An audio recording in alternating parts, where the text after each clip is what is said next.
దేవునికి మహిమ కలుగును గాక. దేవుని స్తోత్రం. హల్లెలూయా. దేవుడి గుంకలం ప్రజల దగ్గరికి దేవుడు తీసుకుని వచ్చి దేవుడు మన మధ్యన మనతో మాట్లాడడానికి ఇక్కడ మన దేవుడు ఈ ప్రజలతో మాట్లాడడానికి ఇక్కడికి వచ్చి ఉన్నారు కాబట్టి దేవునికి మహిమ కలుగును గాక. దేవుని నామం మహిమ కలుగును గాక. ఈరోజు ఇక్కడ గుంకలం ప్రజలతో ఇప్పుడు 40 దినాలు కూడా దేవుడు వారికి కనబడుతూ దేవుని రాజ్య విషయాల గురించి బోధిస్తూ అనేక ప్రమాణాలు చూపించి వారికి తాను సజీవుడిగా కనపరుచుకున్నాడు. ఆయన సజీవుడు, దేవునికి మహిమ కలుగును గాక. ఆ దేవుడు సజీవుడు అనే విషయాలు మనం నేర్చుకుందాము. ఆ సజీవుడు అనే దేవునితో యుగకాలం మనం ఉండడానికి మరి సిద్ధపడడానికి మరి పెళ్లి కుమార్తెగా రహస్య రాకడలో పెళ్లి కుమార్తె సంఘము సిద్ధపడడానికి దేవుడు కొన్ని మాటలు చెప్పడానికి ఇష్టపడుతున్నారు. కాబట్టి మనము సిద్ధపడదాము, ఆశపడదాము పెళ్లి కుమార్తెగా ఉండడానికి. దేవుని ఆరాధిద్దాము. ఆత్మలో సత్యం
మహిమ కలుగును గాక.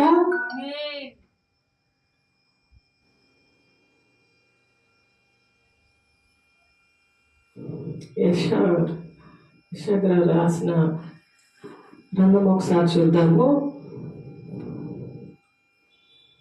ప్రవచనము మరి యెషయా గారు చెప్పినప్పుడు దేవుడు మనతో ఇప్పుడు మాట్లాడడానికి 1000 సంవత్సరముల క్రితము యెషయా గారు ప్రవచించిన ప్రవచనము మరి నెరవేరడానికి మరి సిద్ధంగా ఉంది. కాబట్టి మనము కూడా సిద్ధంగా ఉండాలి అనే దేవుడు ఆశపడి మరి దేవునితో మనం యుగాలు ఉండడానికి పరలోక రాజ్యము మన స్వాస్థ్యము, మనం ఎప్పుడు అక్కడికి వెళ్తామో ఎప్పుడు చూస్తామో అనే ఆశతో మనము సిద్ధపడాలి. కాబట్టి యెషయా గ్రంథం తీయండి, ప్రతి ఒక్కరూ మరి చూడండి, రాసుకోండి, దేవునితో మాట్లాడుకుంటూ సిద్ధపడండి.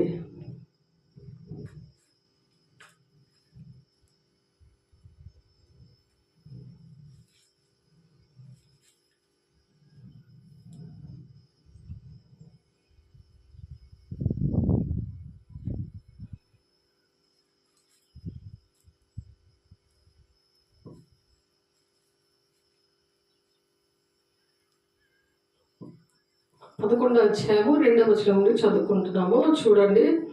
యెహోవా ఆత్మ జ్ఞాన వివేకములకు ఆధారమగు ఆత్మ, ఆలోచన బలములను ఆధారమగు ఆత్మ, తెలివిని యెహోవా యందు భయభక్తులు పుట్టించు ఆత్మ అతని మీద నిలుచును అంటున్నారు.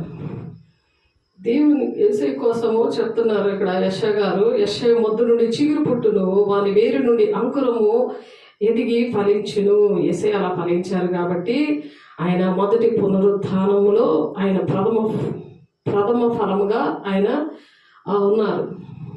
కాబట్టి పునరుత్థాన శక్తిని పొందుకున్న దేవుడు మనకు కూడా క్రీస్తు కలిగిన సంపూర్ణత గలవార మగు వరకు అన్ని విషయాల్లో ఎదగమని ఎఫెసీయులు 4వ అధ్యాయంలో ఉన్నట్లుగా ఆత్మ జ్ఞాన వివేచన, యెహోవా ఆత్మ ఏంటంటే జ్ఞాన వివేచనకు ఆధారముగా ఆత్మ మనకు కూడా ఉండాలి. పునరుత్థాన శక్తి దేవుడు మనకి ఇచ్చారు కాబట్టి ఆత్మ వివేచన బలము, ఆత్మను పొందుకుంటే, పరిశుద్ధాత్మ పొందుకుంటే వివేచన అంటే అది ఏ ఆత్మ అనేది తెలుసుకోవడానికి అన్నమాట. దేవుని ఆత్మ, దెయ్యమాత్మ, మనిషి ఆత్మ, లౌకిక ఆత్మ, బ్రహ్మపంచాత్మ, ఏ ఆత్మ అనేది తెలుసుకోవడానికి ఆత్మ వివేచన బలము ఆధారముగా ఆత్మ ఏం చేస్తుందంటే తెలివిని ఇస్తుందంట. ఆ తెలివి లేకపోతే దేవుణ్ణి ఆయనతోటి మనం కలుసుకోలేము. ఆయన వస్తున్న విషయాలు ఏవి కూడా ప్రవచనాలు నెరవేర్పు జరుగుతుంటే అవేమి గ్రహించలేము. ఇప్పుడు అన్నీ కూడా జరుగుతున్నాయి కదా, అవన్నీ కూడా జరుగుతున్నప్పుడు మనకి అర్థం అవ్వాలి, దేవుడు సమీపంగానే ఉన్నాడు, ద్వారం దగ్గరే ఉన్నాడు అని మత్తయి 24వ అధ్యాయంలో ఉంది కదా. అవి తెలుస్తాయన్నమాట. యెహోవా యందు భయభక్తులు పుట్టించు ఆత్మ తన మీద నిలుచును. ఆ మనుషుల మీద ఏంటంటే ఆ యెహోవా ఆత్మ అనేది వాళ్ళ మీద నిలబడుతుందంట. దేవునికి మహిమ కలుగును గాక. అటువంటి ఆత్మను దేవుడు మనందరికీ ఇచ్చును గాక. యెహోవా భయము అతనికి ఇంపైన సువాసనగా ఉంటుంది. ఈ యెహోవా యొక్క భయము అది చాలా ఇంపైన సువాసనగా ఉంటుంది అనమాట. పరిశుద్ధంగా ఉంటారు వాళ్ళు. ఇంపైన సువాసనగా ఆ యెహోవా యొక్క బలము ఆ విధంగా ఉంటుంది అనమాట. ఆయన బలం ఉన్నప్పుడే మనము ఏదైనా చేయగలము. కథ మొత్తం కూడా దేవుడు మన పట్ల మార్చేస్తాడు. దేవునికి మహిమ కలుగును గాక. ఆమేన్. కంటి చూపును బట్టి అతడు తీర్పు తీర్చుడు, తాను వినుదలను బట్టి విమర్శ చేయడు, నీతిని బట్టి భేదము తీర్పు తీర్చును, భూనివాసంలో దీనులైన వారికి యథార్థముగా విమర్శ చేయును, తన వాగ్దండము చేత లోకమును కొట్టును, తన పెదవుల ఊపిరి చేత దుష్టులను చంపును. అది ప్రకటన గ్రంథంలో ఉంది. ఆయన ఊపిరి చేత దుష్టుల్ని చంపేస్తాడు అన్నమాట. కాబట్టి మనము దుష్టుడు ముట్టకుండా మనల్ని మనం భద్రం చేసుకుంటా ఉండాలి. ప్రార్థన, సహవాసము, రొట్టె విరుచుడండి, ఎడతెక్కువ ఉండి. అందుకనే అపోస్తల బోధ పెంతెకొస్తు పండగ 10 రోజులకి 40 రోజులు ప్లస్ 10 రోజులు. 10 రోజులు ఏంటంటే మేడగదిలో మరి పెంతెకొస్తు పండుగ దినాన మా అందరి మీద అగ్నిజ్వాలం అంటే ఆత్మను వచ్చింది అందరి మీద కూడా. అది పెంతెకొస్తు దినము. అది నెక్స్ట్ ఆదివారం 24వ తారీఖున. కాబట్టి ఈ 40 రోజులు యేసే వారితో ఉండి ప్రతి ఒక్కటి కూడా అందరికీ కూడా కనిపించాడు ఆయన. ఆ విషయం అపోస్తల కార్యం 1వ అధ్యాయము 3వ వచనం ఉంది, చూడండి, మీకోసం చదువుతున్నాను. ఆయన శ్రమ పడిన తర్వాత 40 దినముల వరకు వారికి అగపడుచు 40 దినాల వరకు వాళ్ళకి కనిపించాడు. ఆయన చనిపోయి ఎక్కడో దాక్కోలేదు, కానీ అందరికీ కనిపించాడు. నేను తండ్రి చిత్తాన్ని నెరవేర్చాను అని మనం కూడా తండ్రి చిత్తాన్ని నెరవేర్చి మనం కూడా అందరికీ కనబడాలి. తప్పు చేసిన వాళ్ళు దాక్కొని ఉంటారు. ఆదాము అవ్వలు ఎలా దాక్కున్నారు? చెట్టు చాటున దిగంబరులుగా ఉన్నాము అని చెప్పి. అలాగా రక్షణ వస్త్రం లేదు వాళ్ళకి, పరిశుద్ధాత్మ దేవుడు లేడు, అందుకనే దాక్కొని ఉంటారు, మాట్లాడలేరు. కాబట్టి అనేక ప్రమాణములను చూపి వారికి తాను సజీవులుగా కనబరుచుకున్నాడు ఆయన. నేను ఉన్నాను అని 24 hours కూడా మీకు అందుబాటులో ఉన్నాను అని చెప్పగలిగి ఉండాలి. ఎప్పుడు ఫోన్లు ఎప్పుడు బంద్ అయి ఉండవు, ఆలయం ఎప్పుడూ బంద్ అయి ఉండదు.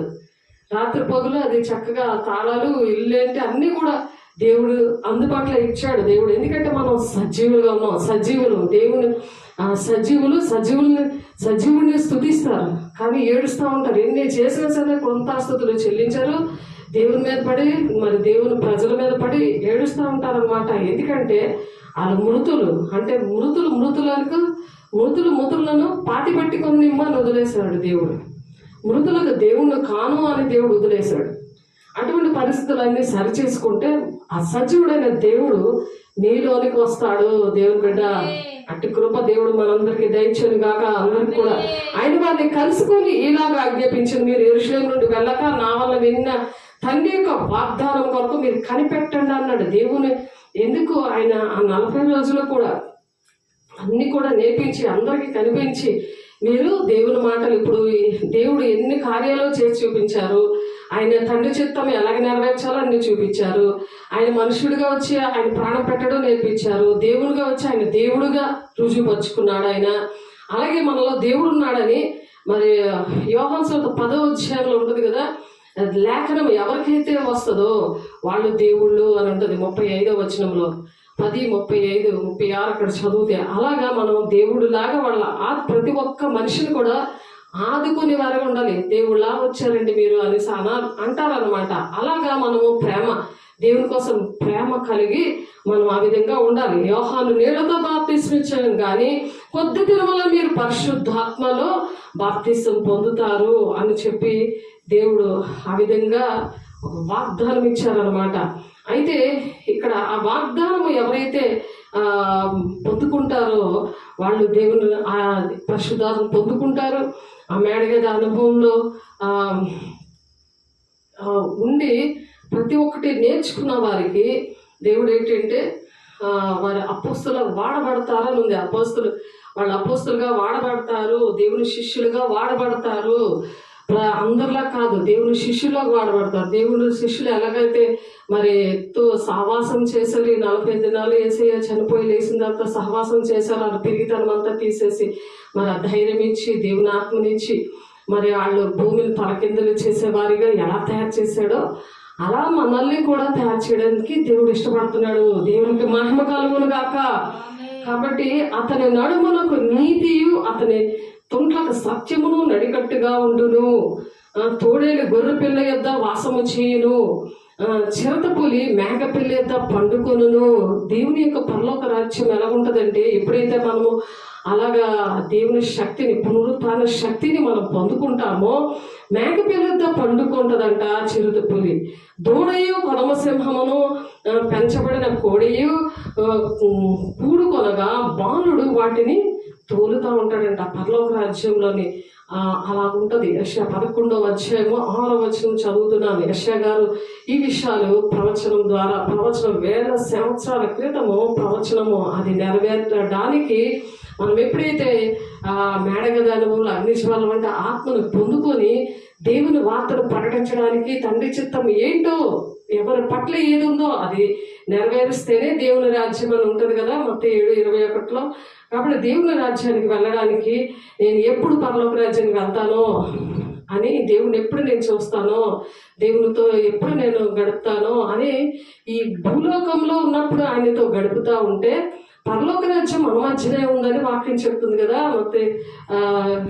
లూకాసు వార్త 10:20-11-20లో ఆ మాటలు ఉన్నాయి. కాబట్టి ఆవులు ఎలుగులు కూడి మేయును, వాటి పిల్లలు ఒక్క చోటనే పండుకొను, ఎత్తుమైనట్లు సింహము గడ్డి మేయును. పరలోక రాజ్యము ఆ విధంగా ఉంటుంది. అంటే కోపం అనేది ఉండదు, క్రూరము మృగత్వం అనేది ఉండదు. మృగంలాగా బిహేవ్ చేసిన వాళ్ళు అక్కడ ఉండరు. పాలు గురించి పిల్ల నాగుపాము పుట్ట యొద్ద ఆటలాడుకొను, మిడినాగు పుట్ట మీద పాలు విడిచిన పిల్ల తన చెయ్యి చాచును. నా పరిశుద్ధ పర్వతమందు అంతటను ఏ మృగమును హాని చేయదు, నాశనము చేయదు. సముద్రము జలములతో నిండి ఉన్నట్లు లోకము యెహోవాను గూర్చిన జ్ఞానముతో అక్కడ నింపబడి ఉంటుంది. ఇక్కడైతే సాతానుతో నింపబడి ఉంది కదా, సాతాను యొక్క ఆలోచనలతో ఈ భూలోకం అంతా నింపబడి ఉంది. ఆదాము హవ్వలు పాపము చేసినందుకు దాని తల చెదగొట్టాడు దేవుడు, ఆయన ప్రాణం పెట్టి. ఇప్పుడు అది తోక ఒక్కటే ఆడేస్తుంది, ఆ తోక కూడా చెదగొడతాడు. మొత్తం ప్రకటన 20వ అధ్యాయంలో అలాగా ఆ చెదగొట్టడానికి దేవుడు వస్తున్నాడు. ఆ దినమున ప్రజలకు ధ్వజముగా నిలుచుండు యెషయి వేరు చిగురిన జనములు విచారణ చేయును. ఆయన విశ్రమ స్థలము ప్రభావము గలదగును. ఆ దినమున శేషించు తన ప్రజల శేషను అషూరులో నుండి, ఐగుప్తులో నుండి, పాత్రోసులో నుండి, కూషులో నుండి, ఎలాములో నుండి, షినారులో నుండి, హమాతులో నుండి, సముద్ర ద్వీపములలో నుండి విడిపించి రప్పించుడికి యెహోవా రెండవ మారు తన చెయ్యి చాచును. ఇప్పుడున్న 10 దేశాలు మరి కలిసి మరి ఒకే గవర్నమెంట్ చేద్దామని ప్లాన్ చేస్తున్నారు అనమాట. ఆ దేశాల పేర్లు అవన్నీ కూడా. కాబట్టి జనములను పిలుచుటకు ఆయన ఒక ధ్వజము నిలవబెట్టును, భ్రష్టులైపోయిన ఇశ్రాయేలును పోగు చేయును. భూమి యొక్క నాలుగు దిగంతముల నుండి చెదిరిపోయిన యూదా వారిని సమకూర్చును. ఎఫ్రాయిమునకున్న మత్సరము పోవును, యూదా విరోధులు నిర్మూలమగుదురు. ఎఫ్రాయిం యోదయందు మత్సరపడదు, యూదా ఎఫ్రాయిమును బాధింపడు. వారి ఫిలిప్తీల భుజం మీద ఎక్కుదురు, పడమటి వైపుకు పరిగెత్తిపోదురు, ఏకీభవించి తూర్పు వారిని దోచుకుందురు. ఎదోమును మోయాబును ఆక్రమించుకుందరు, అమ్మోనీయుల వారికి లోబడుదురు. ఇవన్నీ కూడా దేవుడు ప్రవచన వాక్యాన్ని ఇవన్నీ కూడా దేవుడు బయలుపరుస్తున్నప్పుడు మనం ఏంటంటే పరలోక రాజ్యంలో ఎలాగ ఉంటారు, ఎటువంటి పరిస్థితులు ఉంటాయి, ఇప్పుడున్న పరిస్థితులు ఏ విధంగా విడుదల వస్తాయి అని యెషయా గారు ముందుగానే తెలియపరిచారు. కాబట్టి మరి ఏ జామున దొంగ వచ్చినో ఇంటి యజమానికి తెలియలేదనుకో, మరి అతడు మెలకుగా ఉండి తన ఇంటికి కన్నము వేయడని మీరు ఎరుగుదురు కదా అని చెప్తున్నారు ఇక్కడ మత్తయి సువార్తలో. కాబట్టి మనం మెలకుగా ఉంటే దొంగలాగా దేవుడు అంటే రాకడంగా ఆ విధంగా ఉంటుంది. మీరు అనుకున్న గడిలో మనుష్య కుమారుడు వచ్చును కనుకనే మీరును సిద్ధముగా ఉండండి. యజమానుడు తన ఇంటి వారికి తగిన వేళ అన్నము పెట్టుటకు వారి పైన ఉంచిన నమ్మకమైన వాడును బుద్ధిమంతుడైన దాసుడెవడు. సేవకులు ఏంటంటే నమ్మకంగా పనిచేసి బుద్ధిమంతుడైన దాసుడిలాగా ఏవి జరుగుతాయో ఏవి జరిగాయో ఇంకా మీరు ఎలా సిద్ధంగా ఉంటే, మీరు ఏ విధంగా ఉంటే సిద్ధపడి మరి ఆ పరలోక రాజ్యానికి నేను ఎప్పుడు వెళ్తానని ఒక ఆశ కలిగి ఉండాలి. అంతేకాని భూ సంబంధమైన విషయాల మీద శరీరానుసారమైన నియమంతో ఉంటే మరి ఈ విషయాలు దేవుడు మాట్లాడరు, అర్థం కావు. అందుకని కాబట్టి యజమానుడు వచ్చినప్పుడు ఏ దాసుడు ఇలాగో చేయుచుండుట అతడు కొనుగోలునో ఆ దాసుడు ధన్యుడు. అలాగా చేయమని దేవుడు మరి చెప్పడం జరిగింది, ఇవన్నీ నేర్పించడం కూడా జరిగింది. లేకపోతే ఇవన్నీ నాకు రావు. అతడు తన యావదాస్తి మీద వారిని నుంచునని మీతో నిశ్చయముగా చెప్పినాను. ఇప్పుడు దేవుడు నిశ్చయంగా ఎందుకు చెప్తున్నాడు? దేవుడు పరలోక రాజ్యంలో మన స్వాస్థ్యం ఉంది, మన ధనం ఉంది. యావదాస్తి మీద మనల్ని మీతో నిశ్చయంగా చెప్పిన అతడు యావదాస్తి మీద వారిని ఉంచునని అధికారిగా అక్కడ పెడతాడంట. మనం ఎంత మన శరీరంలో మరి ఎంత శక్తి, డబ్బులా లేకపోతే టైమా ఏవి ఇచ్చినా సరే ఆయన ప్రతి దానికి కూడా అక్కడ దేవుడు ప్రతిఫలం ఇస్తానంటున్నాడు. దేవుని బిడ్డ, దేవునికి మహిమ కలుగును గాక. అతడు తన యావదాస్తి మీద వాడిని ఉంచునని మీతో నిత్యముగా చెప్పుచున్నాను. అయితే దుష్టుడైన ఒక దాసుడు నా యజమానుడు ఆలస్యముగా వస్తాడనుకుంటున్నాడట. దుష్టుడైన దాసుడు ఏం చేస్తాడు? ఎప్పుడునో చెప్తున్నారు దేవుని రాకడ వస్తుందని, ఇప్పటి వరకు రావట్లేదు అని అంటారంట. 1 పేతురు 2 పేతురు 3:9 ఉంటుంది. ఒకసారి చూద్దాం అన్నమాట. 2 పేతురు 3 కొందరు ఆలస్యమని ఎంచుకొనినట్లు ప్రభు తన వాగ్దానం గురించి ఆలస్యం చేయవాడు కాడు గాని ఎవడునో నశింపవలెనని ఇచ్చయింపక. దేవుడికి ఇష్టం లేదు. దేవుని బిడ్డ, ఎవరు నశించుకోవడం ఇష్టం లేదు దేవునికి. అది గ్రహించు. అందరూ మారు మనసు పొందవాలని కోరుచు మీ ఎడల దీర్ఘ శాంతం గలవాడై ఉన్నాడు. ఆయన దీర్ఘత శాంతంగా ఉన్నాడు. ఆత్మీయ ఫలంలో ఒక ఫలం దీర్ఘశాంతంతో ఉన్నాడు. అయితే ప్రభు దినము దొంగ వలె వచ్చినట్లు వచ్చును. ఆ దినమున ఆకాశము మహాధ్వనితో గతించిపోను, పంచభూతములు మెక్కటమైన వేండ్రంతో లయమైపోవును, భూమి దాని మీద ఉన్న కృత్యములన్నీ కాలిపోతాయి ఆయన వచ్చినప్పుడు. ఆలోచించండి. ఈ కృపకాలంలో దేవుడు సిద్ధపడమని చెప్తున్నారు. కాబట్టి ఇవన్నీ ఇట్లు లయమైపోవును గనుక ఆకాశంలో రగులుకొని లయమైపోవునట్టు, పంచభూతముల మహావేంద్రముతో కరిగిపోవునట్టు దేవుని దినపు రాకడ కొరకు కనిపెట్టచ్చు దానిని ఆశతో అపేక్షించుచు మీరు పరిశుద్ధమైన ప్రవర్తనతోనూ భక్తితోనూ ఎంతో జాగ్రత్త గలవారై ఉండాలి అని చెప్తున్నారు ఇక్కడ. చూసారా పేతురు గారు, ఎంతో జాగ్రత్తగా ఉండాలి మనం. ఈ విషయాలన్నీ దేవుడు మనకు బయలుపరచాలంటే దేవుని మాట వినాలి. శరీర సంబంధంగా ఉంటే వాళ్ళ ధర్మశాస్త్రం లోబడ నేరరు అని ఉంది. రోమ 8:5-6 వాళ్ళకి సమాధానం ఉండదు. ధర్మశాస్త్రానికి లోబడరు, దేవుని మాటకి లోబడరు. వాళ్ళు ఏమనుకుంటారు వాళ్ళు?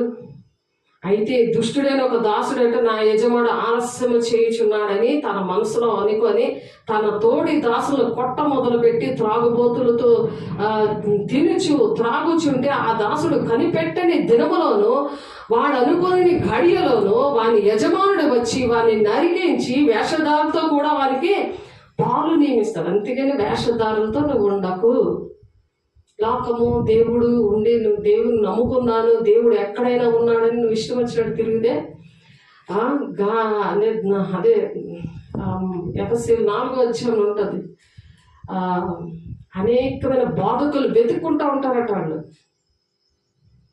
గాలికి చెదరగొట్టిన వారిలాగా. కాబట్టి అక్కడ ఏడ్పును పండ్లు కొరుకుటయు ఉండును అంటున్నారు. మరి ఎలాగుండాలని ఆశపడుతున్నారు? అక్కడ ఏడ్పును పండ్లు కొరుకుటయు ఉంటాయి. అందుకని మనం సిద్ధంగా ఉండాలి. ఎఫెసీయులు రాసిన పత్రిక చూడండి, 4 ఎఫెసీయులు రాసిన పత్రిక చాలాసార్లు చెప్పడం జరిగింది, కానీ మరొకసారి చూడండి. దేవుడు మిమ్మల్ని ఇంకా కనికరించి మీకు నచ్చ చెప్పి మరి అటువంటి పరిస్థితిలో ఉంటే మరి దేవుడు ఆలస్యంగా వస్తాడు అని చెప్పి ఎప్పుడునో వింటున్నాము. అవి అనే సాతాను ఆత్మ నడిపిస్తుంది.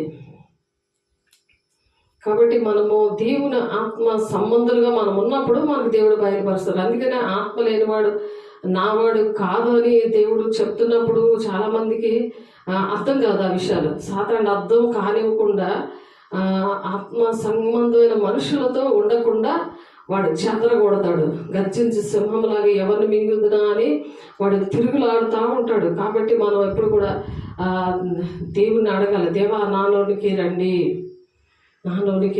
అని అడగాలి. నాలోనికి రండి అని అడిగినప్పుడు ఆయన మనలోనికి వచ్చి ఇవన్నీ నేర్పిస్తాడు, మనతో మాట్లాడతాడు.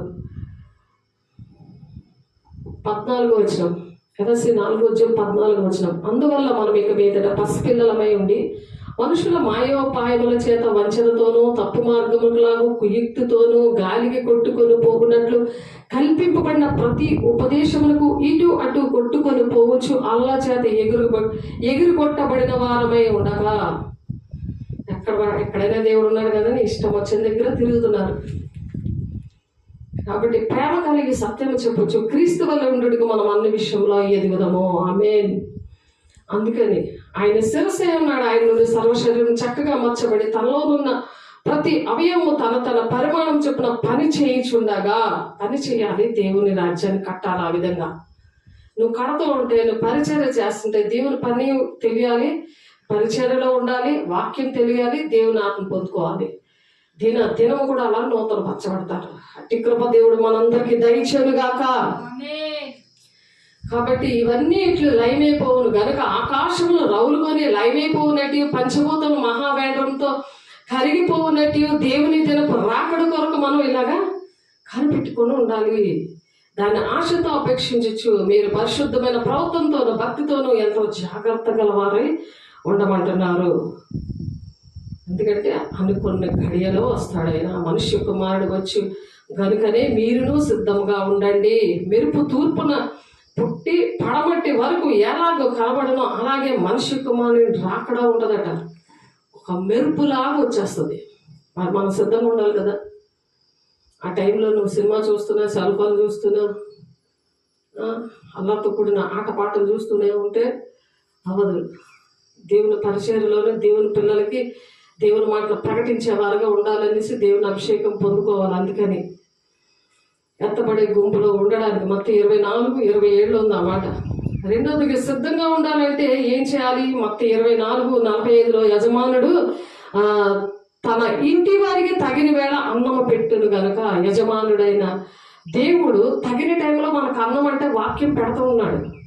ఆ వాక్యం పెడుతున్నప్పుడు నమ్మకమైన పెట్టుటకు వారిపైన ఉంచిన నమ్మకమైన బుద్ధిమంతుడైన దాసుడెవడు? మీకెవరు పాస్టర్? ఆ బుద్ధిమంతుడైన దాసుడు ఇలా చెప్తున్నాడా లేదా? దేవుడు మరి బుద్ధిమంతుడైన దాసుడు ఎవరు అని అడుగుతున్నారు. మీరు వాళ్ళతో ఉండాలి అని చెప్తున్నారు. ఎందుకు ఎలా సిద్ధంగా ఉండాలంటే తగిన టైంలో, ఏ టైంలో ఏ వాక్యం చెప్పాలో ఆ వాక్యాన్ని అంగీకరించి అలా సిద్ధపడాలి. లేకపోతే మరీ కఠినమైన తీర్పు ఉంటుంది బోధకులకి. యాకోబు 3:1 మీరు కూడా బోధకులే కదా, మీరు విని అనేక మందిలో బోధ చేయాలి. సువార్తకులు, ప్రవక్తలు, ఉపదేశకులు, కాపరులు, బోధకులు, అపోస్తలు వీళ్ళందరూ కూడా దేవుని మాటలు బోధించాలి. క్రీస్తు శరీరం అప్పుడు సంపూర్ణం అవుతుంది.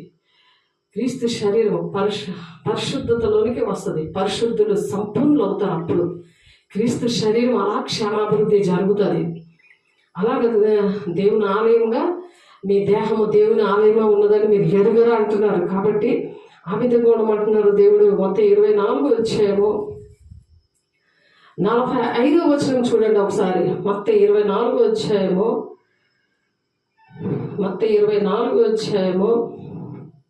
24:45 అందుకని మీకు అల్పులేని వీరిలో ఒక్కని కైదను మీరు ఇలాగ చేయలేదు గనుక నాకు చేయలేదని మీతో నిశ్చయంగా చెప్పుచున్నాను. దేవుడు తీర్పులో అడుగుతారు. అర్థమవుతుందా? తీర్పులో అడుగుతారు. వీరు నిత్య శిక్షకు, నీతిమంతులు నిత్య జీవనకు పోతారంట. కాబట్టి దేవుడు 25వ మత్తయి 25వ మరి దేవుని రాజ్యం గురించి మర్మాలు, ఉపమానాలు ఉన్నాయి చూడండి అందులో. కాబట్టి మత్తయి 24వ 45వ చూడండి. 45వ 24:45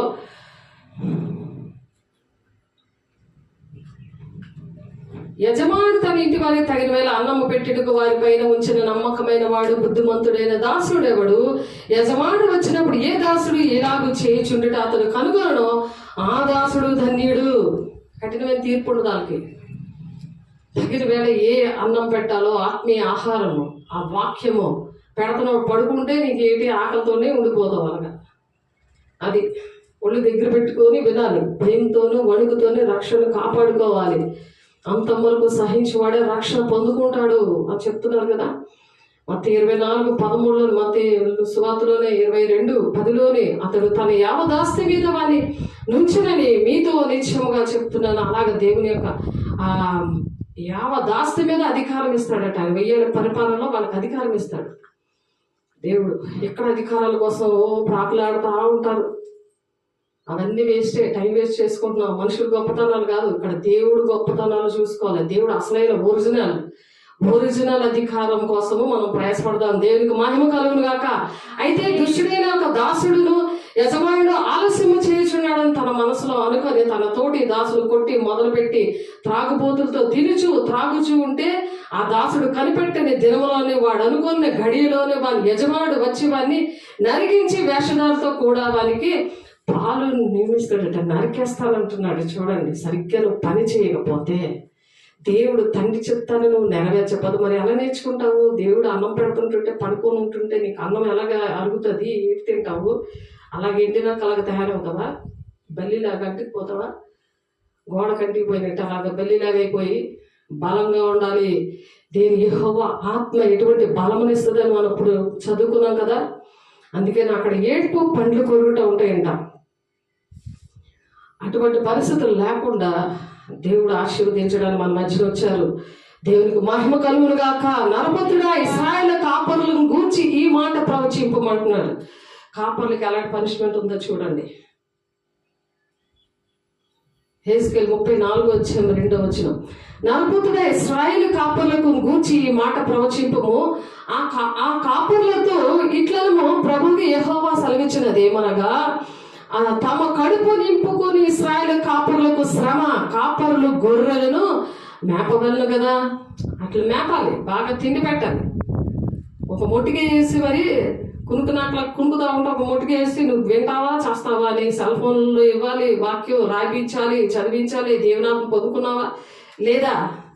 పొందుకుంటే నీకు అర్థమవుతాయి పరిచర్యలు నువ్వు ఎందుకు లేవు అన్నీ కూడా దేవుడు ఆన్లైన్లో ఆఫ్లైన్లో చెప్తున్నారు. ఎందుకంటే నరికేస్తాడట. వాళ్ళకి కాపర్లు నరుగుతానంటాడు. వాళ్ళు కడుపు నింపుకొని ఇశ్రాయేలు కాపర్లకు శ్రమ. కాపర్లు గొర్రెలు మేపవల్లి కదా అంటున్నాడు. యెహోవా సెలవిచ్చినదేమనగా అని చెప్పి ఈ మాట ప్రవచింపు. ఆ కాపర్లతో ఇట్లా ప్రభువు యెహోవా సెలవిచ్చినదేమనగా, తమ కడుపు నింపుకొని ఇశ్రాయేలు కాపర్లకు శ్రమ. కాపర్లు గొర్రెలను మేపవల్లి కదా అంటున్నారు.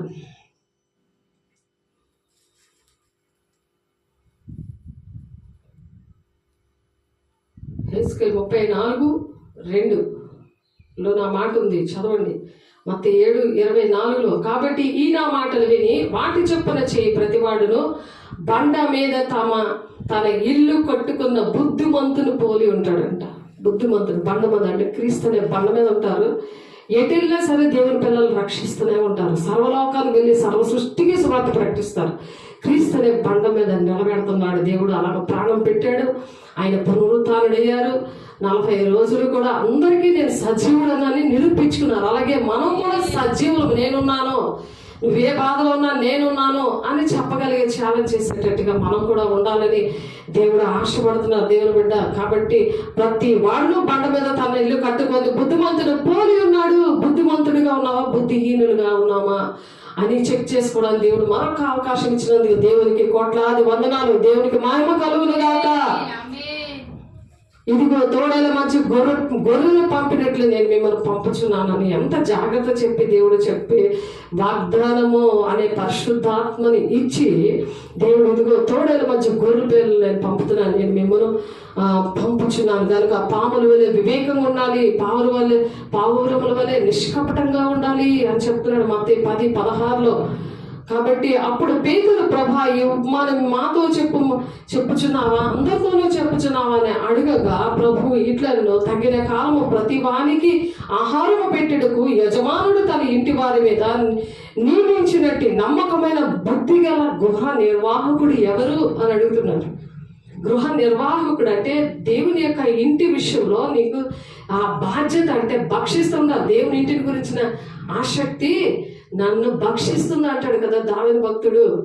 ఆ విధంగా నేను స్వార్థ చేయాలా, ప్రవచనము దర్శనము వాళ్ళకి ఒక సమస్య ఉంటే ఆ విధంగా నేను వాడబడాలా, అపోస్తులుగా నువ్వు పిలువబడ్డావా, కాపరిగా పిలువబడ్డావా, వాదుగులుగా పిలువబడ్డావా, ఏ విధంగా నీ పరిచయం ఏంటి, తండ్రి చిత్తం ఏంటి నీ పట్ల నా పట్ల అని దేవుని బిడ్డ మనము ఆలోచించాలి.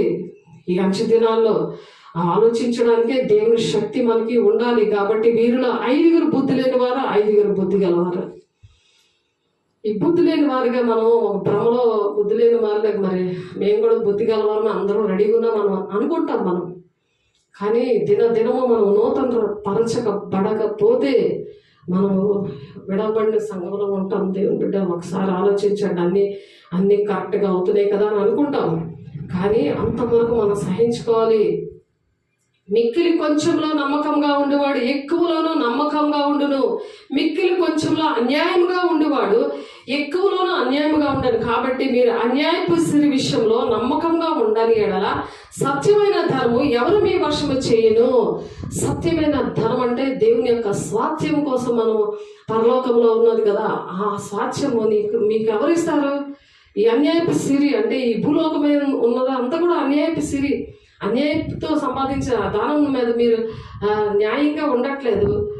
మరి కానీ దేవుని యొక్క ధనము సమకూర్చుకోవాలి పరలోక రాజ్యంలో. అది మీకు ఎలాగిస్తారు? ఈ ధనం అంతా కూడా చెమ్మట పడుతుంది, దొంగలెత్తిపోతారు, అన్యాయపు సిరి అది. మరి ఆ విషయంలో మనం ఏంటంటే దాన్నే దాచుకొని ఉంటే అసలైన సిరిని పోగొట్టుకుంటాము. ఆ స్వాస్థ్యము మనకు ఉండదు అని దేవుడు మరి చెప్తున్నారు. కాబట్టి లోకాసువార్త 19:17లో ఎప్పుడైతే మనం అటువంటి పరిస్థితులన్నీ వింటూ ఉంటామో మనకి దేవుడు ఏం చెప్తారు? బలా నమ్మకమైన మంచి దాసుడా అంటున్నారు. నీవు కొంచెంలో నమ్మకంగా ఉంటేవి కనుక 10 పట్టణముల మీద నిన్ను అధికారిగా పెడతానని అంటున్నాడు. దేవుడు అనేక మంది చోట్ల వాడుకోవడానికి దేవుడు ఇష్టపడుతున్నాడు అనమాట. దేవునికి మహిమ కలుగును గాక.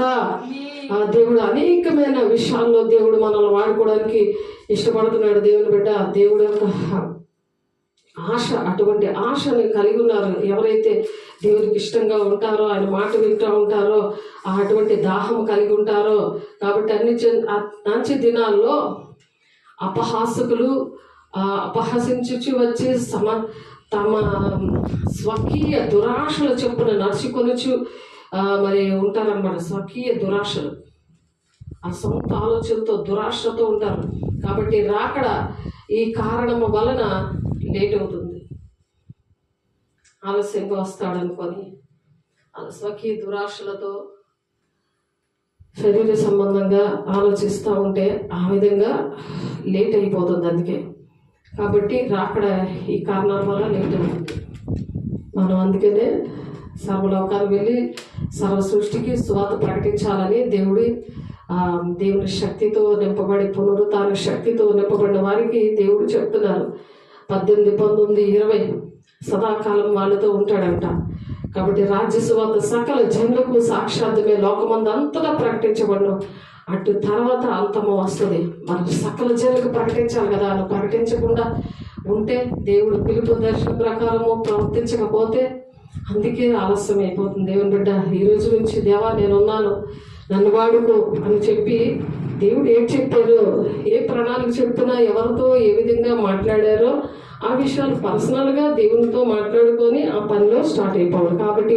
కావున ఏ దినమైన మీ ప్రభు వచ్చినా మీకు తెలియదు కనుక మెలకుగా ఉండడి అంటున్నాడు. మత్తయి 24:42 మెలకు కలిగి ప్రార్థన చేయాలి. ఏ దినం వస్తాడో తెలియదు. అది ఒకసారి చూద్దాం. 24 అధ్యాయంలోనే 24:42 మత్తయి సువార్త 24:42 చూడండి. మత్తయి సువార్త 24:42లో ఆయన రాకడ విషయాలు మనము తెలుసుకుంటేనే మనలో మార్పు వస్తుంది అనమాట. లేకపోతే రాదు. లేకపోతే ఎప్పుడో వస్తాడు సాతానుడు ఇంకొకలాగా చెప్తూ ఉంటాడు. వాడికి గురుగులు ఎత్తి వెళ్ళిపోతాడు. ఈ వాక్యం అంతా మరి వృధా అయిపోకుండా మనం మెలకువగా ఉండాలి. 24:42 చూడండి. కావున ఏ దినమో మీ ప్రభు వచ్చినో మీకు తెలియదు గనుక మెలకువగా నుండుడి. మెలకువ అనేది మనకు అవసరం. జాగ్రత్త పడుడి, మెలకువగా ఉండి ప్రార్థన చేయండి. ఆ కాలం ఎప్పుడు వచ్చినో మీకు తెలియదు. ఒక మనుషుడు తన దాసులకు అధికారం ఇచ్చి ప్రతి వానికి వాని పని నియమించి మెలకువగా నుండమని ద్వారపాలకులకి ఆజ్ఞాపించి ఇల్లు విడిచి దేశాంతరం పోయినట్టే ఉంటదన్నమాట. మార్కు సువార్తలో దేవుడు ఒక ఉపమానం చెప్తారు. 13వ అధ్యాయం 33 నుండి 37 వచనాల్లో అలా ఉంటుంది అన్నమాట. కాబట్టి మత్తయి 24:44లో కూడా మీరు అనుకున్న గడియలో మనుష్య కుమారుడు వచ్చును కనుకనే మీరు సిద్ధముగా ఉండండి అంటున్నారు. అలాగే మత్తయి 26:38-41 వచనాల్లో, అప్పుడు యేసు మరణమగునంతగా నా ప్రాణము బహు దుఃఖముతో మునిగినది, మీరు ఇక్కడ నిలిచి నాతో కూడా మెలకువగా నుండుడని వారితో చెప్పి కొంత దూరం వెళ్ళి సాగిలపడి, నా తండ్రి సాధ్యమైతే ఈ గిన్నె నా యొద్ద నుండి తొలగి పోనిమ్మని, ఆయన నా ఇష్ట ప్రకారం కాదు నీ చిత్త ప్రకారమే కానిమని యేసయ్య ఎలాగైతే ప్రార్థన చేశాడో, మనం కూడా చేయలేని పరిస్థితిలో ఉన్నప్పటికీ కూడా దేవుడిని ఆ విధంగా బతిమలాడుకోవాలి. యేసయ్య ఎలాగైతే బతిమలాడుకొని తండ్రి చిత్తాన్ని నెరవేర్చారో అలాగా మనం కూడా నెరవేర్పు జరగాలిగాక. మనం కూడా అలాగే ప్రార్థన నేర్చుకోవాలి దేవుని దగ్గర నుంచి. లూకాసు వార్త 12:35-40 వచనంలో, మీ నడుములు కట్టుకొని మీ దీపంలో వెలుగుచుండనీయడి, తమ ప్రభువు పెండ్లి విందు నుండి వచ్చి తట్టగానే అతనికి తలుపు తీయుటకు అతడెప్పుడు వచ్చునో అని అతని కొరకు ఎదురు చూచు మనుష్యుని వలె ఉండుడి. ప్రభువు వచ్చి ఏ దాసుడు మెలకువగా ఉండుట కనుగొనో ఆ దాసులు ధన్యులు. అతడు నడుము కట్టుకొని వారిని భోజన పంక్తిగా కూర్చుండబెట్టి తానే వచ్చి వారికి ఉపచారం చేయనని మీతో నిశ్చయముగా చెప్పుచున్నాను. తానే వచ్చి ఉపచారం చేస్తాడంట. ఎవరైతే అలా మెలకువకుండి ప్రార్థన చేస్తూ దేవుని రాజ్యాన్ని కడతారో అట్టి కృప దేవుడు మనకి అనుగ్రహించునుగాక. రోమా 13:11 మరియు మీరు కాలమును ఎరిగి నిద్ర మేలుకొని వేళైనదని తెలుసుకొని అలాగూ చేయడం మనము విశ్వాసమైనప్పటికంటే ఇప్పుడు రక్షణ మనకు మరి సమీపంగా ఉన్నది. మరి ఇప్పుడు రక్షణ మరీ సమీపంగా ఉంది. ప్రతి ఒక్కరిని దేవుడు రక్షించడానికి అందరి మీద కూడా ఆత్మను కుమ్మరిస్తానని అపోస్తలులు 2:17 మనకు తెలుసు కదా. యోవేలు ప్రవచించింది. ఆ నెరవేర్పు కాలంలో దేవుడు మనల్ని ఉంచారు, దేవుని బిడ్డ. కాబట్టి అయితే అన్నిటి అంతము సమీపించినది కాగా మీరు స్వస్థ బుద్ధి గలవారే ప్రార్థనలు చేయుటకు మెలకువగా ఉండండి. 1 పేతురు 4:7 వచనంలో ప్రభు చెప్తున్నారు. అలాగే 1 పేతురు 5:8 నిబ్బరమైన బుద్ధి గలవారే మెలకువగా ఉండి, మీ విరోధైన అపవాది గర్జించి సింహమని ఎవరిని మింగుదామా అని వెతుకుతూ తిరుగుతున్నాడు. నేను వాక్యం వినకుండా గర్జించి సింహంలా నీ చుట్టూ తిరుగుతా ఉన్నాడు. అది గమనించుకోవాలి. నువ్వు శరీర సంబంధమైన విషయాల కోసం నువ్వు ఆలోచించవనుకో ఆ సాతాడు అలా తిరుగుతూ ఉంటాడు. ఆత్మ సంబంధంగా నువ్వు ఆలోచించావనుకో పరలోక సంబంధమైన విషయాల్లోనే దేవుడు నన్ను పిలిచాడు, నాకు ఈ పనులు చెప్పాడు, నేను ఏం చేస్తున్నాను అని ఆ వాక్యం కరెక్ట్ గా విని ఆ విధంగా నీ పనిలో ఉంటూ కూడా దేవుని పని చేయడానికి ఇష్టపడి చేస్తున్నావు అనుకో, అవి జయమిచ్చేలాగా దేవుని బతిమలాడుకోవాలి. యేసు ఎలాగైతే బతిమలాడుకున్నారో అలా మనం బతిమలాడుకొని దేవుని రాజ్యానికి మనం సిద్ధంగా ఉండాలి దేవుని బిడ్డ. కాబట్టి ప్రకటన గ్రంథంలో 3:2-3 వచనంలో, నీ క్రియలు నా దేవుని ఎదుట సంపూర్ణమైనగా కనబడలేదు గనుక జాగరూకుడవే చావనై ఉన్న మిగిలిన వాటిని బలపరచుము. నీవు ఎలాగ ఉపదేశం పొందిదివో ఎలాగో వింటివో జ్ఞాపకము చేసుకుని దాన్ని గైకొనొచ్చు మారు మనసు పొందు అంటున్నారు.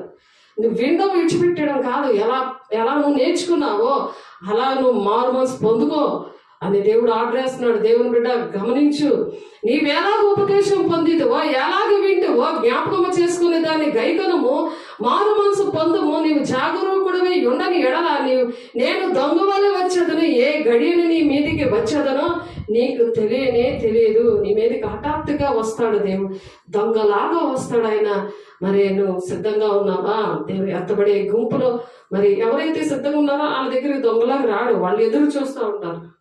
నువ్వు ఎప్పుడు వస్తావు యేసయ్యా, పరలోకమే నా స్వాస్థ్యము అని ఇష్టంగా ఎదురు చూస్తారు. కానీ ఎవరైతే ఎదురు చూడరో మెలకుగా ఉండరో దేవుని వాక్యాన్ని పక్కన పెట్టేస్తారో వినేసి విడిచిపెట్టేస్తారో వాళ్ళకి దొంగలాగా వస్తాడు ఆయన.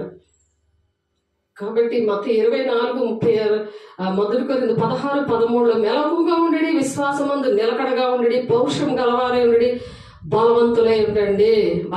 పౌరుషం ఉండాలి. దేవుడు పని చేయడానికి ఒక పౌరుషంతో చేయాలి. ప్రతిదానికి పౌరుషాలు ఎక్కువ వచ్చేస్తాయి. కానీ దేవుని విషయంలో ఇక్కడ ఈరోజు పౌరుషం ఉండాలి ప్రభా అని ఒక తీర్మానం చేసుకోవాలి. దేవా నాకు అటువంటి పౌరుషం ఇయ్యని దేవుని దగ్గర ప్రమాణం చేయండి. దేవునికి మహిమ కలుగుగాక. కావున ఇతరులనే నిద్రపోక మెలకువగా ఉండి మత్తులము కాకయుందుము. 1 దశలోనికి 5:6 ఉంది. ఇతరులాగా మీరు మత్తులై ఉండొద్దు అంటున్నాడు. మత్తు ఎందుకు వస్తుంది? లోకానుసారమైన జీవితం, లోకానుసారమైన మనుషులతో నువ్వు ఆ టచ్లో ఉన్నావు అనుకో నీకు మత్తు వచ్చేస్తుంది. మత్తు ఉంటే మత్తుగా వచ్చేస్తుంది నీకు.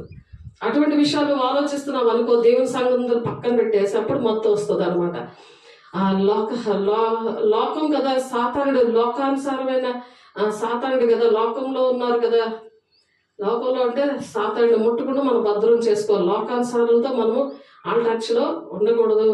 మొత్తం 25:13లోని ఆ దినమైన గడి అనేది మీకు తెలియదు కనుక మెలకుగా ఉండండి అంటుంది. మనకు తెలియదు కాబట్టి ఎప్పుడు కూడా సిద్ధంగా ఉండాలి, మెలకుగా ఉండాలి. కాబట్టి మీరు జరగబో వాటి నెలలను తప్పించుకొని మనిషి కుమారుని ఎదుట నిలువబడ్డకు శక్తిగల వారగునట్లు ఎల్లప్పుడూ ప్రార్థన చేయొచ్చు, మెలకుగా ఉండండి అని చెప్తున్నాడు. లోక 21:36 ఇవన్నీ యేసయ్య ముందుగానే చెప్పారు ఇవన్నీ కూడా.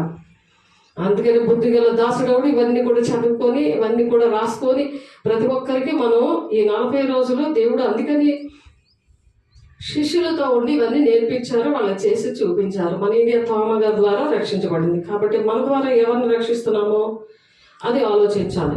నీ ద్వారా, నా ద్వారా ఎంతమంది ఆత్మలు రక్షించబడ్డాయి, ఎంతమంది దేవుని పిల్లలుగా తయారయ్యారు, ఎంతమంది దేవుని రాజ్యానికి మరి సిద్ధంగా ఉన్నారు. అబద్ధములాడి తప్పిపోతున్న వారి కోసము దేవుడు మాట్లాడుతున్నారు. యెషయా 58వ అధ్యాయంలో ఉన్నది చూడండి ఒకసారి. యెషయా 58వ అధ్యాయంలో అబద్ధాలు ఆడుతున్న వారి కోసం. అలాంటి వాళ్ళతో ఉంటే నీకు అబద్ధాలు వస్తాయి, మొత్తానికి వస్తుంది అనమాట. ఏం అబద్ధాలు ఆడడం, అదే అందరూ ఆడుతున్నారు కదా, నేనెందుకు ఆడకూడదు అని సాతాను నీకు బోధిస్తూ ఉంటాడు. అది పెద్ద పాపం ఏంటని. అబద్ధమును ప్రేమించి జరిగించేవాడు అగ్నిగుండంలో పడిపోతాడని వాక్యం ఉంది. ఇక్కడ కీర్తనాకారుడు కూడా ఆ మాట చెప్తున్నారు. ఇంకొక మాట చెప్తున్నారు చూడండి. ఎందుకంటే అటువంటి ప్రజలు ఉన్నారు మా ప్రాంతాల్లోని. అందుకని దేవుడు వారి కోసము మాట్లాడుతున్నారు. 58వ అధ్యాయం 3 నుండి 11 వచనం. తల్లి కడుపున పుట్టినది మొదలుకొని ఎప్పుడు నుంచి అబద్ధాలు ఆడుతున్నారు చెప్పండి. వాళ్ళకి అబద్ధాలు నేర్పిస్తుంటారు చిన్నపిల్లలకే. బూచి వచ్చింది చూడండి అనేసి, ఆ బూచి ఉండదు, ఏటి ఉండదు, అలా చెప్పి అన్నం ముద్దలు పెడుతుంటారు. కాబట్టి తల్లి కడుపున పుట్టినది మొదలుకొని భక్తిహీనులు విపరీత బుద్ధి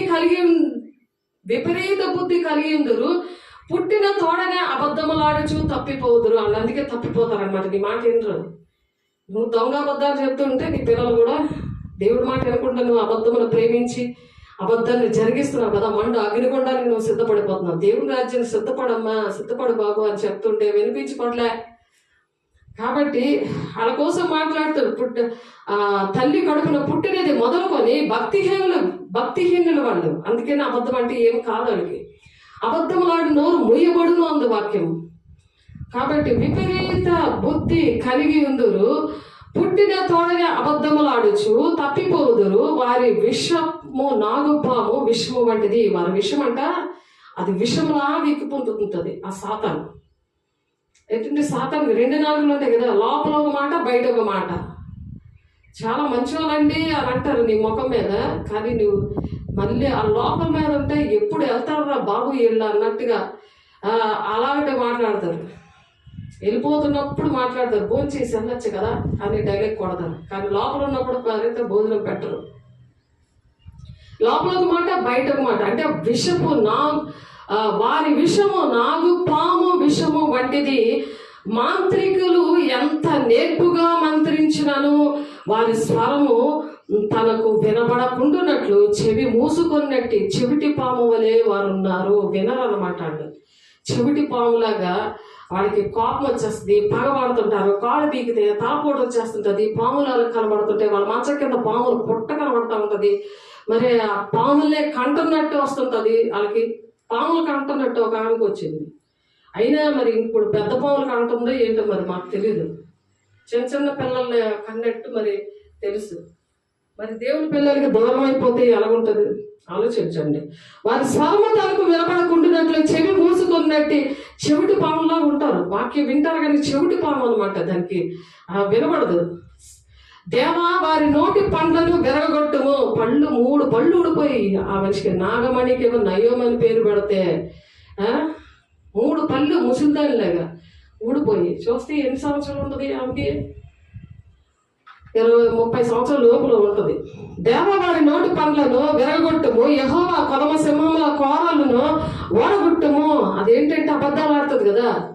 ఆ వ్యభిచారపు ఆత్మ, లోక స్నేహము, విచ్చలవిడిగా తిరగడము, తాగడము. ఆడవాళ్ళు తాగుదు. మా ఏరియాలో అన్ని కూడా మాస్ ఏరియాలోని అటువంటి ప్రజలు అంత బరి తెగించేసినట్టు ఉంటారు. మరి వాళ్ళ పిల్లలేమో అడుక్కోవడానికి పంపిస్తారు. వీళ్ళు వచ్చి తింటూ ఉంటారు. చూడండి ఎంత దరిద్రమైన జీవితం అంటే, ఎంత బరి తెగించిన జీవితం అంటే.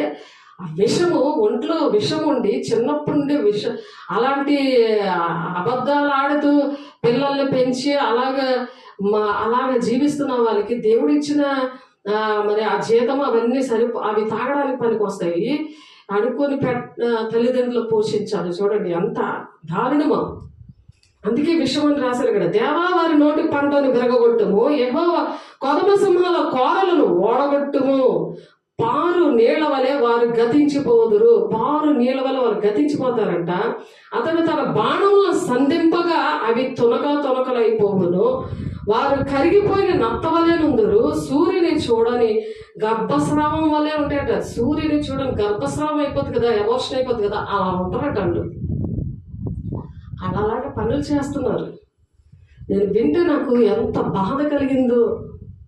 బరి తెగించి ఉంటారనమాట. ఎందుకంటే విషముతో ఉంటారని స్టార్టింగ్లో చదువుకున్నాం కదా. వాళ్ళ ఒళ్ళంతా విషమే ఉంటుంది. బయటికి మాత్రం చాలా చక్కగా మాట్లాడతారు. కానీ దేవుడు 3 పళ్ళు 4 పళ్ళు ఎరగొట్టేశాడు. ముందు పళ్ళు ఏం లేవు ఆమెకి. ఆలోచించండి దేవుని బిడ్డ. మీ కొండలకు ముళ్ళ కంపల సెగ తగలక మునిపే, మీ కొండలకు ముళ్ళ కంపల సెగ తగలక మునిపే అది పచ్చిదైనను ఉడిగినదైనను ఆయన దాని నెగరగొట్టుచున్నాడు. ప్రతి దండన కలుగగా నీతిమంతులు చూచి సంతోషిస్తారట. నీతిమంతులు వాళ్ళకి ప్రతి దండన కలిగితే, ఎందుకంటే దేవుడు పనిష్మెంట్ ఇస్తే ఆ పనిష్మెంట్ చూసేనే దేవుని రాజ్యానికి వస్తారు కదా. అందుకు సంతోషం. ప్రతిదండన కలుగా నీతిమంతులు చూచి సంతోషించుదురు. భక్తిహీనుల రక్తంలో వారు తమ పాదములను కడుగుకుందురు. భక్తిహీనుల రక్తంలో వారు తమ పాదములు కడుక్కుంటారట నీతిమంతులు.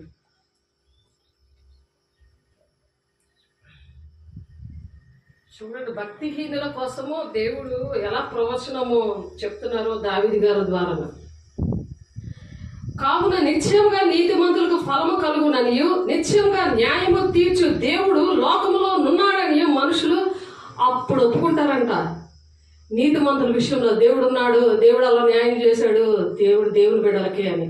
నువ్వు ఏ పరిస్థితిలో ఉన్నావు? దేవుని బిడ్డ, నీతిమంతులు, దేవుని పిల్లలు బాధ పెట్టేటట్టున్నావా? వాళ్ళ మాట వినకుండా ఉన్నావా? చాలా మంది కనబడుతున్నారు. దేవుడు ప్రేమతో చెప్తున్నారు ఈ మాటలు. ఈ కృప దినాల్లో నువ్వు కాలాన్ని వ్యర్థం చేయొద్దు. కీర్తనాకారుడు 58వ అధ్యాయంలో ప్రవచించాడు. అది నెరవేర్పు కూడా జరుగుతుంది. కాబట్టి ఇక్కడ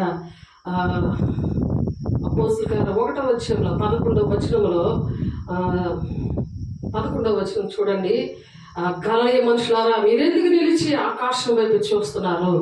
యేసే ఆరోహణమైపడి 40 రోజులు కూడా ఇటువంటి విషయాలన్నీ చెప్పి నేర్పించి శిష్యులుగా తయారు చేసి దేవుని అభిషేకం ఇచ్చి, మరి అభిషేకం అనేది ఇప్పుడు 10 రోజులు పోయాక అగ్నిజ్వాలల వంటి ఆత్మ వస్తుంది. 50 రోజున పెంతెకొస్తు దినము. ఆ రోజు సంఘము స్టార్ట్ అయిన దినము, పెంతెకొస్తు దినము. దేవుడు సంఘము, ఆదిమ సంఘము. మరి ఆదిమ సంఘము పెంతెకొస్తు మరి అపోస్తలుల బోధ అనేది లేకుండా చేశాడు సాతానుడు. ఎంత దారుణమో చూసారా? నువ్వు జీవిస్తున్నావు కానీ మృతుడివే అన్నట్టు ఉన్నది. మృతులకు దేవుడిని కాను అంటుంటే దేవుడని భ్రమలో ఉంటున్నారు దేవుని ప్రజలు. ఆలోచించండి దేవుని బిడ్డలారా, ఎంత దుఃఖముతో దేవుడు మాట్లాడుతున్నారు.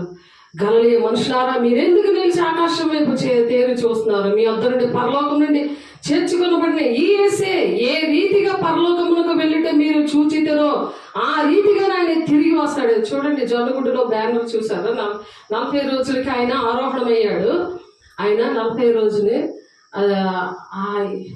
ఆరోహణమయిన తర్వాత మనము అన్ని ఆయన నేర్పించి పరిశుద్ధాత్మను మనకు సహకారిగా ఇవ్వడానికి 50 రోజు పెంతెకొస్తు దినాన అగ్నిజ్వాల వంటి ఆత్మతో దేవుడు నింపారు.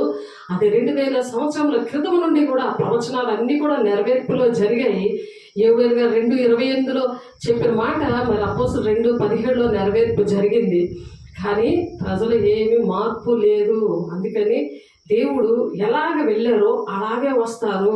ఇదిగోండి, ఎవరైతే సిద్ధపడ్డారో వాళ్ళందరూ కూడా అలాగే ఎత్తబడే గుంపులో ఉంటారు. దేవునికి మహిమ కలుగును గాక. 1 దశలోనికే పత్రిక 4వ అధ్యాయము చూడండి. 1 దశలోనికే పత్రిక 4వ అధ్యాయంలో ఆ మాట ఉంది. 15, 16 వచనాల్లో, మేము ప్రభు మాటను బట్టి మీతో చెప్పినది ఏమనగా, ప్రభు రాకడ వరకు సజీవమే నిలిచి ఉండే మనము నిద్రించిన వారి కంటే ముందుగా ఆయన సన్నిధి చేరము. ఆ బాటముతోనూ ప్రధాన దూత శబ్దముతోనూ దేవుని బోరతోనూ పరలోకము నుండి ప్రభు దిగి వచ్చును. క్రీస్తునందుండిన మృతులైన వారు మొదట లేతురు. ఇదిగోండి, ఇక్కడ సమాధులు ఉన్నాయి. ఈ సమాధుల నుండి లేపుతున్నారు. ఇక్కడ బోర ఆయన మోగిస్తున్నాడు. ఆ దూత మోగించగానే మరి సమాధుల్లో మొదట లేతారు. ఇప్పుడు మనమేమో ఈ విధంగా సిద్ధపడాలి. ఈ విధంగా ఎత్తబడే గుంపులో ఉండడానికి ఆర్భాటంతోనూ ప్రధాన దూత శబ్దంతోనూ దేవుని బోరుతోనూ పరలోకం నుండి ప్రభు దిగి వస్తున్నాడు. క్రీస్తునందున్న మృతులు ఇదిగో ఈ సమాధుల నుండి లెగుస్తున్నారు. కాబట్టి మొదట లేతురు. ఆ మీదగా సజీవమై నిలిచింది మనము వారితో కూడా ఏకంగా ప్రభువుని ఎదుర్కోవడానికి ఆకాశ మండముల మీద, మేఘముల మీద మనం ఈ విధంగా కొలిపబడతాం అనమాట. దీనికి మనం సిద్ధపడాలి. దేవునికి మహిమ కలుగును గాక. అందుకే బుద్ధిమంతుడైన దాసుడు ఎవరు అంటున్నాడు, తగిన కాలం మీద అన్నం పెట్టాలి. వాళ్ళకి ఏ వాక్యం చెప్పాలో, ఎలా సిద్ధపరచాలో నేను దేవుడు నీకు కఠినమైన తీర్పు ఇస్తాడు. కాపర్లు గట ఎటువంటి తీర్పు ఉంటుంది, కాపర్లకి ఏ విధంగా ఉంటుంది అనేది కూడా చెప్పారు ఇందాక. కాబట్టి సిద్ధపడదాము. అబద్ధములు ఆడితే ఎటువంటి పరిస్థితి ఉంటుందో, నరకానికి వెళ్ళే లిస్టు అబద్ధికులు లిస్టు కూడా అక్కడ ఉంటుంది. కార్యాలు చక్కగా మరి మనం కార్యాలన్నీ కూడా దేవుని బిడ్డలు ఇటువంటివన్నీ కూడా మనం దేవుని రాజ్యానికి వెళ్ళే పరిస్థితులన్నీ కూడా మనం చూసుకోవాలి. దేవుని మాటలు వినాలి. మరి చూడండి, 58వ కీర్తనలోనే కొన్ని మాటలు ఉన్నాయి. చూడండి, 58 కీర్తన, అక్కడ కీర్తనలు 9, 8లోని కొన్ని మాటలు మాట్లాడుకొని ముగించేద్దాము. ఎందుకంటే మనం వచ్చే వారానికి సిద్ధపడి ఈ వారంలో మరి సాక్ష్యంగా ఉండాలి. ప్రతి ఒక్కరూ సాక్షిగా ఉండాలి. ఈ వాక్యము నూరంతలుగా ఫలింపు చేసి దేవుడు దీవించడానికి మన మధ్య ఉన్నారు. కాబట్టి మనం ఏంటంటే దేవుని దగ్గర తీర్మానాలు చేసుకోవాలి. కీర్తనలోని 58వ అధ్యాయంలో దేవుడు కొన్ని మాటలు చెప్పారు కదా. 58వ అధ్యాయంలో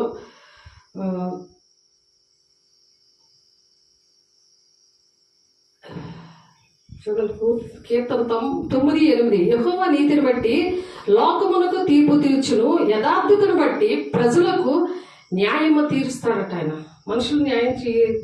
మనుషులకు మాట్లాడుతూనే పడకపోతే ఆ నిందల అవమానాలు అవన్నీ కూడా భరించుకున్నప్పుడు ఈ దేవుడు ఆమెకు తీర్పు తీర్చడు. యథార్థతను బట్టి ప్రజలకు దేవుడు న్యాయం తీరుస్తాడంట.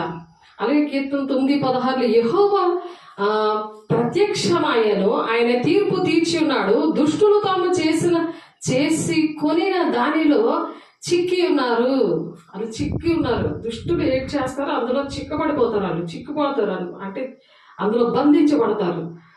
కాబట్టి మళ్ళీ కీర్తనకారుడు ఇంకొక మాట చెప్తున్నారు 18:20లో, నా నీతిని బట్టి యెహోవా నాకు ప్రతిఫలం ఇచ్చును, నా నిర్దోషత్వం బట్టి నాకు ప్రతిఫలం ఇచ్చును. ఏది విత్తితే అదే పంట కోస్తాం అనమాట. ఏది విత్తితే. కాబట్టి నా నీతిని బట్టి యెహోవా నాకు ప్రతిఫలం ఇచ్చాను, నా నిర్దోషత్వం బట్టి నాకు ప్రతిఫలం ఇచ్చాను అంటున్నాడు కీర్తనకారుడు. ఎంతో తను కూడా పాపం చేసి చాలా పరుపు తేలిపోయేలాగా ఎందుకు ఏడ్చాడు, తన అనుభవాలను దేవుడు అందుకే బైబిల్లో రాశారు. వారి ప్రాణమును మరణం నుండి తప్పించుటకును, కరువులో వారిని సజీవులుగా కాపాడుటకును, కరువులు వస్తున్నాయి. దాంట్లో సజీవులుగా దేవుడు మనల్ని కాపాడడానికి, మరి మరణం నుండి తప్పించడానికి, మరి కీర్తన గ్రంథంలోని 33:18 మరి ఆయన దావీదు భక్తుడు మరి దేవుని సన్నిధిలో మరి గోజాడి రాసిన మాటలు, మనుషులందరూ భయం కలిగి దేవుని కార్యములు తెలియజేయుదురు, ఆయన కార్యములు చక్కగా యోచించుకుందరు. వాళ్ళు ఆ భయం కలిగి దేవుని కార్యాలన్నీ తెలుసుకుంటారట, తెలియజేస్తారు. ఆయన కార్యములు చక్కగా యోచిస్తారు, కార్యాలన్నీ కూడా ఆలోచిస్తారు. దేవుడు ఇన్ని కార్యాలు చేశాడు, ఇంత తండ్రి చిత్తాన్ని నెరవేర్చాడు, మన కోసం అలా ప్రాణం పెట్టాడు. 3వ దినాన్ని ఆయన లేచి అందరికీ కనబడి ఆయన ఆరోహణమయ్యాడు. ఆరోహణమైతే అందరినీ కూడా ఆశీర్వదించాడు, దేవుని ఆత్మతో నింపబడమని. మళ్ళీ ఎలాగే వెళ్ళానో అలాగే వస్తానని దేవుడు ఒక ప్రమాణం చేసి వెళ్ళాడు. కాబట్టి ఆయన హోంవర్క్ ఇచ్చాడు, సర్వలోకాన్ని వెళ్ళి సర్వ సృష్టికి నువ్వు సువార్త ప్రకటించు, నీ సాక్ష్యాన్ని, దేవుని యొక్క సాక్ష్యాన్ని నువ్వు ప్రకటన చేయు, దేవుని రాజ్యాన్ని నడిపించు, నీ ప్రేమ ఉంటే ప్రకటిస్తావు. లేకపోతే స్వార్థపరుడుగా ఏమి తిందుమా, ఏమి తాగుమా, ఏం భుజిద్దుమని నీ కోసమే చింత పెట్టుకుంటావు. శరీరానికి సంబంధమైన ఆత్మ ఉండకూడదు. అటువంటి మనసు మరణానికి దారితీస్తుంది. అందుకే వాళ్ళకి అనారోగ్యాలు వస్తాయి. వారి ధర్మశాస్త్రం లోబడనేరరు అని చెప్తుంది వాక్యం. కాబట్టి నా హృదయమును నేను శుద్ధి చేసుకొని ఉండుట వ్యర్థమే, నా చేతులు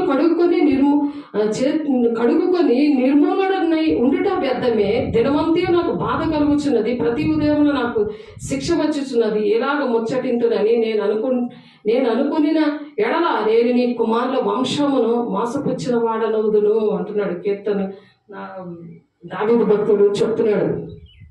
అలాగే మనము మోసపుచ్చే ఆత్మలో మనం ఉండకూడదని నేను నీ కుమారుల వంశమును మోసపుచ్చిన వాడనవుదును అంటున్నాడు. దినమంతా నాకు బాధ కలుగుతుంది, ప్రతి ఉదయం నాకు శిక్ష వస్తుంది అని చెప్పి మనం శారీరకంగా ఆ విధంగా దుఃఖపడకూడదు అనమాట. కీర్తనలు 73:13 ఉంది ఆ మాట.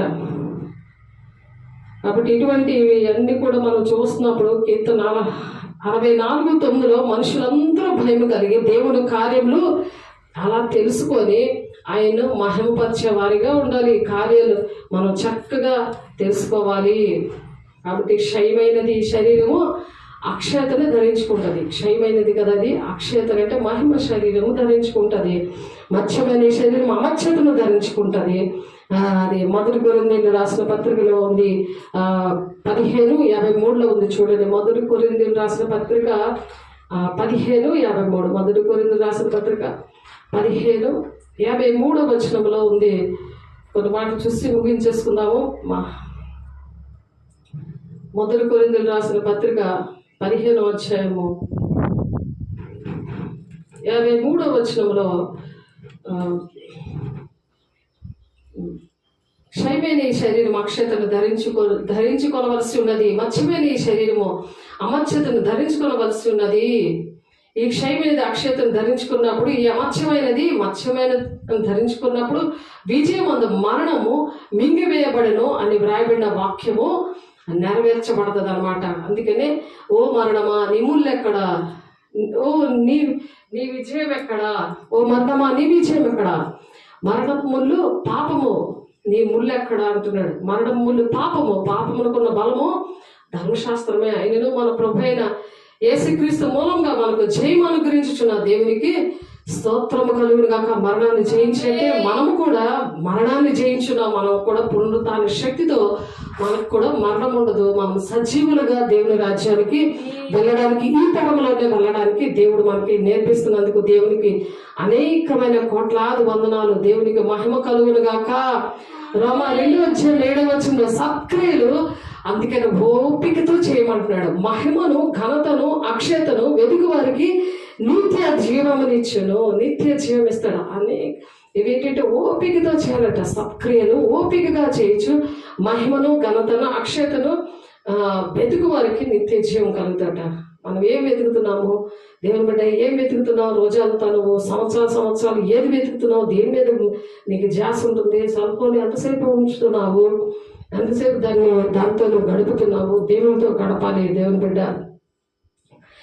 రోమీయులకు రాసిన పత్రిక 12-14 రాత్రి చాలా గడిచి పగలు సమీపంగా ఉన్నది కనుక మనం అంధకార క్రియలను విసర్జించాలి, తేజో సంబంధమైన యుద్ధోపకరణాలను ధరించుకోవాలి.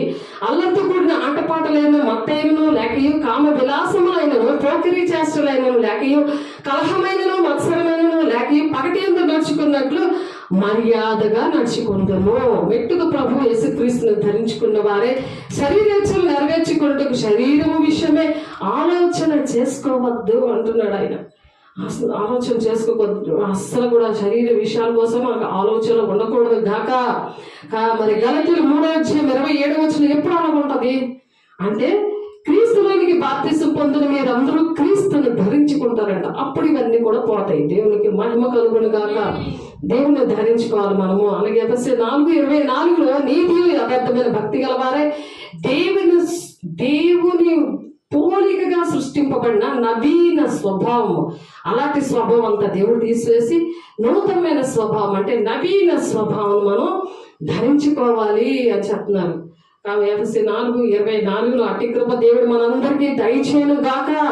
మొదటి యోహాను 3:2 ప్రియులారా ఇప్పుడు మనము దేవుని పిల్లలమై ఉన్నాము, మనం ఏమవుతామో అది ఇంకా పరచబడలేదు కానీ ఆయన ప్రత్యక్షమైనప్పుడు ఆయన ఉన్నట్లుగానే ఆయనను చూడము కనుక ఆయనను పోలి ఉందమని ఎరుగుదము. ఆయన లాగే ఉంటాం, ఆయన పోలి మనం ఉంటాం. ఇక్కడ మనం ఇవన్నీ చేయకపోతే ఆయన పోలి ఎలాగా ఉంటాము? ఆయన ప్రత్యక్షమైనప్పుడు ఆయన పోలి ఉండాలి. ఇక్కడే మనం నేర్చుకోవాలి. అది పరిశుద్ధాత్మ దేవుడే మనకు నేర్పిస్తాడు. అట్టి కృప దేవుడు మనందరికి నేర్పించును గాక. 2 కొరింథీ 5:2-4 మనం దిగంబరులము కాక వస్త్రము ధరించుకున్న వారిగా కనబడదము. కాబట్టి పరలోకము నుండి వచ్చి మన నివాసము దీనిపైన ధరించుకున్న అపేక్షించుచు దీనిలో మూలుగుచున్నాము. ఈ గుడారములో ఉన్న మనము భారము మోసుకొని మూలుగుచున్నాము. ఇది తీసివేయవలనని కాదు కానీ మత్స్యమైనది జీవము చేత మింగివేయబడినట్లు ఆ నివాసము దీనిపైన ధరించుకొని కోరుచున్నాము.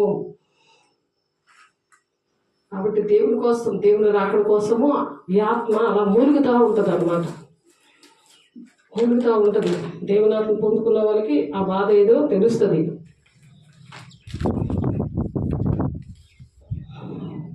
కాబట్టి దేవుడు ఈ మాటలు దీవించిన గాక. ప్రార్థన చేసుకుందాము. దేవుడు మహిమ కలుగును గాక. పరిశుద్ధుడా, ప్రేమ గల దేవ, అభిషేకుడ, పునరుద్ధాన శక్తితో నాయన అయా తండ్రి, నేను నీ శక్తిని బట్టి, నీ ప్రేమను బట్టి, నీ అభిషేకాన్ని బట్టి ప్రభు, నీ మాటలను బట్టి మమ్మల్ని ఎంతగానో బలపరిచి స్థిరపరిచి నడిపించడానికి మా పిల్లల్ని, మా సంఘాలని ప్రభా, సార్వత్రిక సంఘాన్ని, స్థానిక సంఘాన్ని ప్రభా తండ్రి నాయన మరి భారతదేశం కోసము నా తండ్రి నాయన అయ్యా ప్రార్థిస్తున్నామయ్యా. నా తండ్రి ప్రతి ఒక్కరిని దర్శించండి, మాట్లాడండి. వాక్యం మూడంతలుగా ఫలవంతంగా నా తండ్రి మీరు ఆశీర్వదిస్తున్నందుకు మహిమ పొందుకుంటున్నాను ప్రభా. నీతి రాజ్యానికి నాయన సిద్ధపడడానికి, ఎత్తబడే గుంపులో ఉండడానికి, మెలకు కలిగి ప్రార్థన చేయడానికి ప్రభా, నీ పరిశుద్ధాత్మతో నింపబడడానికి ప్రభు నా తండ్రి నాయన ప్రతిదీ సరి చేసుకోవడానికి, వాక్యానుసారంగా నడవడానికి అంచు దినాలందరి మీద ఆత్మని కుమ్మరించండి. వేసినాములో నీ మహిమలో నీ ఆత్మని కుమ్మరించండి. నీ మహిమతో ప్రతి ఒక్కరిని నింపండి ప్రభా, నింపండి. నేను వచ్చి పాపం గురించి, నీతిని గురించి ఒప్పింపచేసే ఆత్మను కుమ్మరించండి నాయన.